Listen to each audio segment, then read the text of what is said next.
A paz de Yahshua Mashiach esteja com todos os meus queridos, que a benevolência do Criador os alcance onde vocês colocarem as plantas dos pés. Que ali seus passos sejam firmados na rocha que é Yahshua Mashiach, o seu caminhar seja próspero e muito feliz. Para a glória, louvor, adoração e honra do nosso Criador, hoje nós estamos finalizando as 7 de 7 sextas-feiras em libertação, neutralizando laços, embaraços e pedras de tropeço. E não há nada mais que o Criador me deixou no meu coração que nós finalizarmos falando sobre laços, embaraços e pedras de tropeço através da inveja, né, querido? A inveja é algo terrível, né? Terrível. É uma doença espiritual que materializa no mundo físico natural, né? E a pessoa só é liberta depois que ela aceita a verdade, que é Yahshua Mashiach, pede perdão, peça ao Criador que a transforme numa nova criatura. Somente após isso, né? O invejoso, muitas vezes ele nem sabe que ele tem inveja, né? As pessoas podem até dizer para ele que você é uma pessoa invejosa, você é isso, aquilo, só que muitas vezes ele não quer acreditar. Quando ele sente inveja da vida de alguém ou de algo de alguém, ele não vai medir esforços, recursos, influências para prejudicar alguém. Quando alguém sente inveja de você, essa pessoa não vai sentir, ela não vai ter preguiça para tentar te destruir, porque o objetivo do invejoso, quando a inveja está extrema, é eliminar. Para isso, hoje nós iremos meditar sobre a inveja, né, quando ela está em extremidade. Mas antes, vamos meditar no Salmo 141, versos 9, pedindo ao Criador que venha nos guardar dos laços que nos armaram, das armadilhas dos que praticam iniquidade, que os ímpios caiam nas suas próprias redes, enquanto eu e você, a nossa casa, escapa ileso. No Salmo 91.8 diz, pois ele é quem te livra dos laços do passarinheiro e da peste perniciosa. No Salmo 91, versículo 11 e 12 diz, porque ele dará ordem a seus anjos para que esteja conosco em todos os nossos caminhos. Eles nos sustentarão nas suas mãos para que nós não tropeçamos em alguma pedra de tropeço. Agora nós iremos meditar em Efésios 6. Bora lá. A armadura de alma, nós temos que vestir. É através da fé que nós vencemos o mal. Nós temos que entender que a nossa luta não é contra sangue, contra carne, mas é estritamente espiritual. Nós lidamos com principados, potestades, né? Legiões de demônios, forças espirituais malignas que atuam nas regiões territoriais, locais, nacionais, no 4 cantos do mundo tem demônio para todo lado. Então, a nossa luta não é contra as pessoas, mas é com o espiritual. Aquelas pessoas, elas são induzidas pelo maligno para praticar atrocidades, para invejar, para cobiçar, para querer o mal do seu próximo. Mas nós temos que entender que antes de acontecer qualquer coisa no mundo físico natural, acontece inicialmente no mundo espiritual.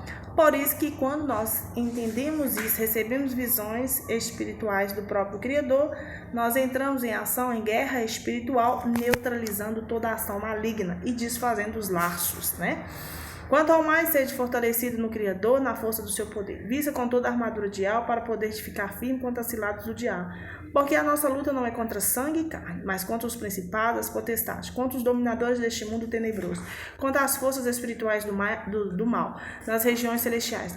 Por isso, pegue toda a armadura de alma para que vocês possam resistir o dia mau e depois de terem vencido tudo, permanecer inabaláveis. Portanto, fique firmes, cingidos com a verdade, vestindo a couraça da justiça. Tenha os pés calçados com a preparação do evangelho da paz, segurando sempre o escudo da fé, com a qual poderão apagar todos os dardos inflamados do maligno. Use também o capacete da salvação, a espada do Espírito, que é a palavra do Criador e alma. Ore em todo tempo, né?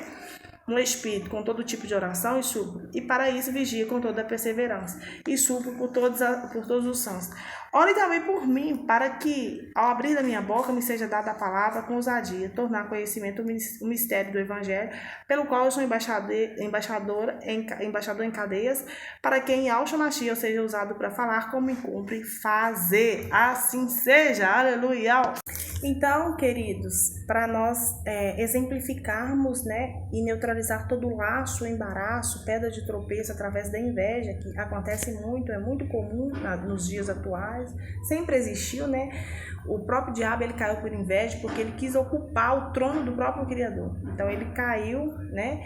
Porque ele quis ocupar o lugar da soberania, da majestade toda poderosa que criou céus e terra pela palavra, haja luz e houve, né? Nós temos que entender que, assim conforme está no Salmo 27, versículo 1 e 2, diz que o Criador é a nossa luz, é a nossa salvação, é a nossa fortaleza, nós não teremos medo. A quem temeremos, né? Quando os malfeitores nos sobrevêm para nos destruir, nossos opressores inimigos, é eles que tropeçam e caem. Então, nós iremos meditar agora em 1 Samuel, capítulo 18, né? Capítulo 18, nós iremos exemplificar na Bíblia que, assim como aconteceu no trono celestial, no reino celestial, que o diabo caiu por inveja, que ele era um querubim, né? Ele tocava, cantava, era um levita, e ele adorava o Criador, só que ele não conseguiu ver aquele esplendor e se conter. A inveja deixou, né, a inveja entrar no seu coração e fez com que ele perdesse a salvação. Então, muitas pessoas que hoje nos cercam, que estão próximas a nós ou longe de nós, elas também têm esse sentimento maligno que é a inveja, né? Muitos conseguem detectar a inveja. Como vocês identificam a inveja? Muitas vezes o invejoso, você vai conseguir identificar pelo jeito de falar com você. Ele vai sempre descredibilizar você, ele vai sempre criticar você. Tudo que você fizer, ele nunca vai dar honra, vai dar mérito àquilo que você está fazendo. Ele vai sempre ter uma palavra de crítica. Ele vai estar sempre muito interessado na sua vida. Ele vai querer medir os seus passos, querer controlar os seus passos, saber quanto você ganha, onde você trabalha, com quem você trabalha, aonde você frequenta, o que está acontecendo na sua casa. Você comprou algo novo para sua casa, você não comprou, quanto você ganhou, o que você pagou, o que você não pagou, sobrou dinheiro ou não. O invejoso, ele vai querer saber de detalhes. E para isso ele não vai ter vergonha na cara, ele vai perguntar mesmo na sua própria cara. E ali, conforme sua resposta para ele, você vai ver, ele não vai precisar de falar com você uma palavra. Simplesmente pelo semblante você vai ver a frustração dele. O invejoso, ele não quer o que você tem. Ele não aceita o que você tem. Ele acha um desaforo, você tem uma conquista. Ele acha um absurdo você ter um trabalho que você é bem sucedido, que você consiga comprar algo, que você consiga adquirir algo. Ele acha que você não merece, que isso que você está adquirindo é dele. É ele que tinha que estar na posição que você está. Ele que tinha que ter a família que você tem. Ele que tinha que ter o emprego que você tem. Ele que tinha que ter aquela conquista que você tanto lutou dia e noite para conseguir. Então, ele não aceita que você seja bem sucedido. Para ele, quando você consegue êxito em algo que você está fazendo, isso é como se sentir uma ameaça. O seu sucesso para o invejoso é uma ameaça. Ou seja, você sendo bem sucedido na família, no trabalho, em casa, nas suas conquistas, para ele isso é uma inveja, isso é uma ameaça. Ele se sente ameaçado. E uma forma dele conseguir, ele vai tentar te deter de alguma forma, ele vai tentar te prejudicar, levar fuxico para o seu trabalho, vai tentar influenciar pessoas para tentar te prejudicar, para te derrubar. Ele vai inventar mentiras, fuxica a seu respeito. Ele vai tentar entrar no seu caminho de todas as formas, para destruir sua família, para destruir seu relacionamento, para destruir suas conquistas, porque esse é o objetivo do invejoso. Quando ele não consegue destruir as suas conquistas, não consegue atrapalhar aquilo que o Criador tem projetado para sua vida, ele vai tentar ir ao extremo, que é tentar te ceifar, te matar. Isso eu provo para você na Bíblia que isso acontece, e nós temos que tomar cuidado, porque uma inveja é pior do que uma magia negra, do que uma macumba, né? O invejoso quando ele te inveja, você tem que orar mesmo e repreender, né? Quando você se sente invejado, pelas atitudes deles, o invejoso ou a invejosa, né, ele vai demonstrar para você a insatisfação de estar na sua presença, o quão a sua presença o incomoda, com as suas conquistas o incomoda. Ele vai dizer que as coisas dele é melhor, que as conquistas dele são melhores, que a vida financeira dele é melhor, tudo dele é melhor do que você. Ele sempre vai estar em competição com você. E não fora isso, quando você tem contato com pessoas que são invejosas, o Criador te protege, né? Ele te protege, mas algumas coisas começam a acontecer na sua casa. Objetos estragam, chinelos estragam, sapato estraga, né? Alguma coisa estraga na sua casa. Isso está demonstrando a você que você deve orar. Ou então você vai sonhar, né? Você vai sonhar, o Criador vai te dar sonhos, mostrando invejas, mostrando traições, mostrando alguém tentando algo contra você, para você se prevenir, né? Em oração, em consagração e santidade, pedindo ao Criador benevolência que venha neutralizar toda a inveja no nome de Yahshua Mashiach em todas as áreas. Por isso que é necessário que a sua oração, você tenha um hábito de orar, né? E especificamente pedindo ao Criador que recue toda a inveja da sua vida, que remova todos os invejosos da sua vida. É necessário que você peça. Eu vou dizer para vocês, querido, esse período eleitoral tá tendo muitas carreatas, negócios. Se vocês ouviram barulho no fundo, não considere a mensagem, as vozes exteriores. Tenta focar na mensagem aqui, né? Porque quando a gente está falando alguma coisa interessante, que vai edificar a sua vida, o diabo, ele manifesta de alguma forma, né? Faz barulho, som alto, cachorro late, vizinho briga, alguma coisa acontece, sobrenatural. Isso é normal, né? São manifestações espirituais. Então, no livro de 1 Samuel, capítulo 18, verso 9, diz que assim, que daí em diante Saul olhava com inveja para Davi. Agora nós vamos meditar nesse livro de 1 Samuel, capítulo 18, versículo 6. A inveja de Saul em relação a Davi. Para você identificar, né? Olha para você ver. Quando ela já, aqui no caso que aconteceu, essa passagem, ela já estava extrema. A inveja de Saul em relação a Davi já estava extrema. E aconteceu o quê? Quando eles estavam voltando para casa, depois de Davi ter matado o filisteu, as mulheres de todas as cidades de Israel saíram ao encontro do rei Saul, cantando e dançando com tamborins, com alegrias, com instrumentos musicais. As mulheres se alegravam e, cantando alternadamente, diziam: Saul matou os seus milhares, porém Davi os seus 10 milhares. Ou seja, então ali Saul já começou a enfurecer. Ali já começou a inveja, porque Davi já estava sobressaindo a ele. Ué, como assim, né? Saul é o rei de Israel. Matou milhares, seus milhares. E Davi, seus 10 milhares, está acima de mim, né? Aí, olha o que aconteceu.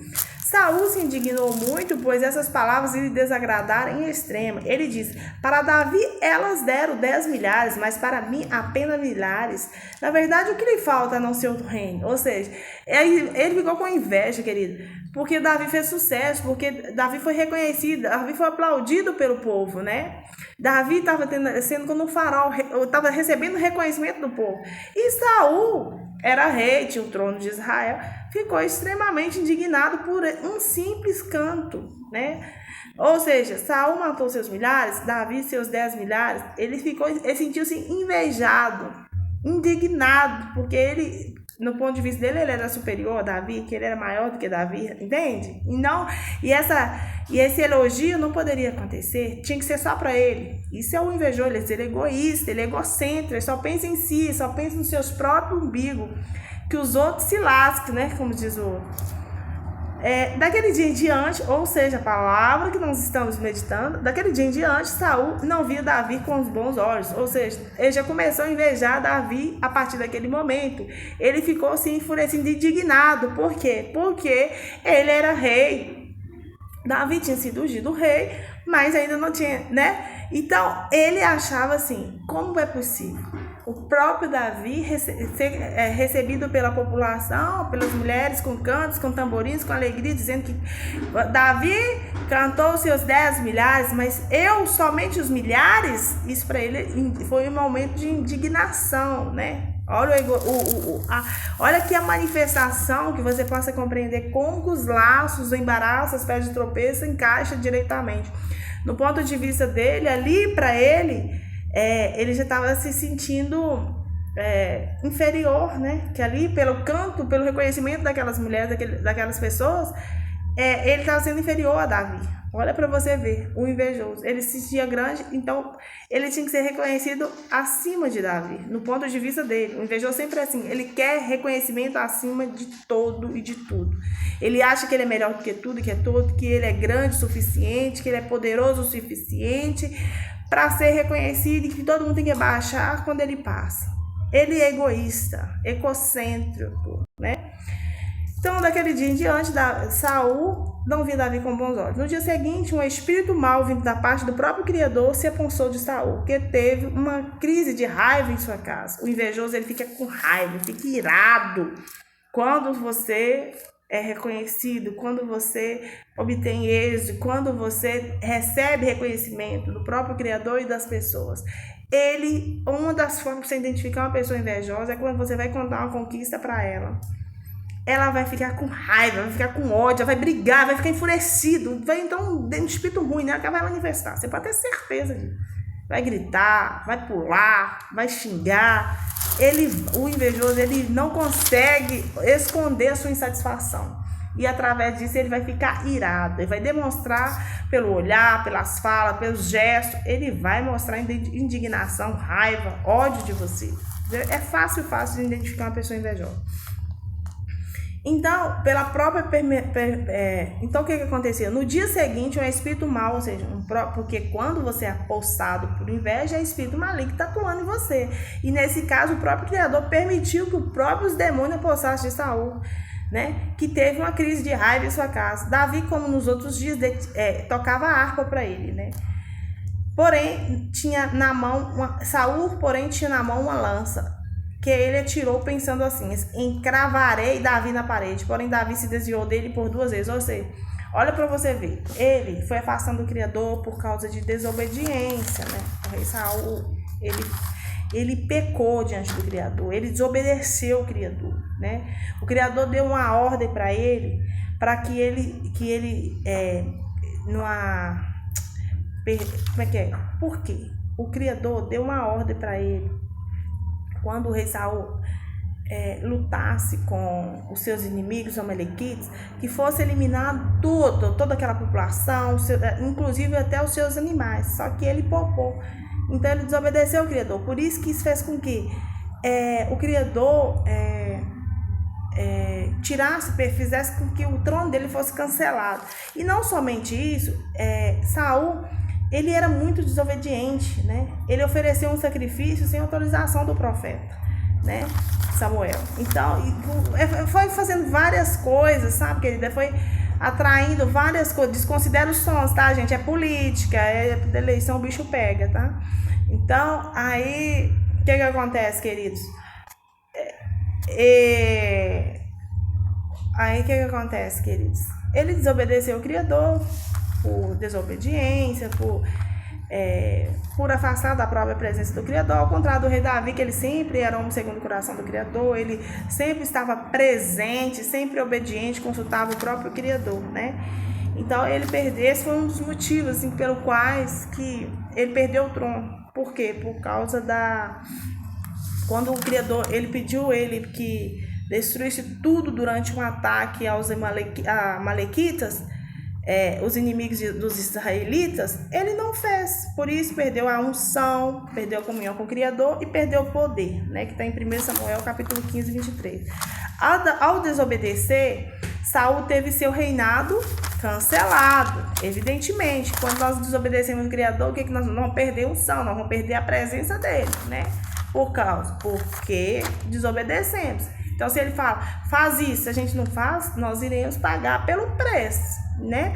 E o preço não é baixo.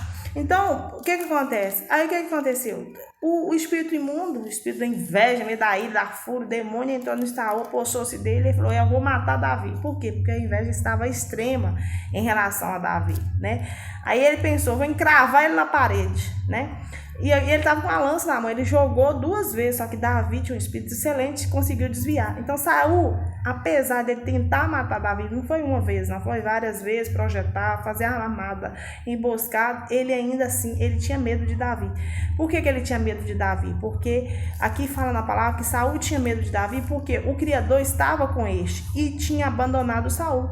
Por isso Saul afastou de si e o pôs por chefe de 1000. Ou seja, o próprio rei Saul nomeou Davi líder dos seus exércitos, mas ficou com inveja do sucesso de Davi e tentou matá-lo. Olha que interessante. Tipo assim, eu não posso com o meu inimigo, mas eu vou deixar ele aqui perto, vou tentar controlar. Aí nomeou ele para líder dos exércitos. Aí, só que Davi fez o maior sucesso, a ponto das mulheres cantarem, né? Saul matou seus milhares, porém Davi os seus 10 milhares. Ele ficou enfurecido, com raiva, com inveja, do sucesso que Davi estava fazendo, e com isso fez com que ele tentasse contra a própria vida de Davi. Olha para você ver como é arriscado você estar contactar, conviver com pessoas que são invejosas. Isso é um perigo, querido, um perigo. Então, por isso, Saul se afastou de si e se pôs e o pôs por chefe de 1000. Davi fazia saídas e entradas militares diante do povo. Davi tinha êxito em todos os seus empreendimentos, pois o Criador estava com ele. Vendo que Davi tinha êxito, Saul ficou com medo dele. Porém, todo Israel e Judá amava Davi, porque fazia saídas e entradas militares diante dele. Ou seja, o Criador era com Davi. Por isso que Davi tinha tanto sucesso. Oi, queridos, eu tive que parar o vídeo, né? Porque esse período eleitoral é muito barulho, né?